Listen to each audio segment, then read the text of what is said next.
السلام عليكم ورحمة الله وبركاته. معاكم عمر عزت من مشجع التالتة. قبل ما نبدأ الفيديو متنساش الاشتراك في القناة وتفعيل الجرس عشان يوصلك كل جديد، واللايك وتوقع نتيجة المباراة في تعليق.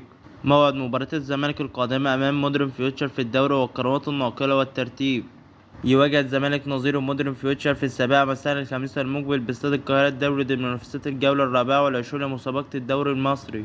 نتيجة آخر ظهور للزمالك ومودرن فيوتشر في الدوري، خسر الزمالك من سموحة بهدف دون رد في الجولة الأخيرة للمسابقة، فيما فاز مودرن فيوتشر على إنبي بهدف دون رد في آخر ظهور له في المسابقة.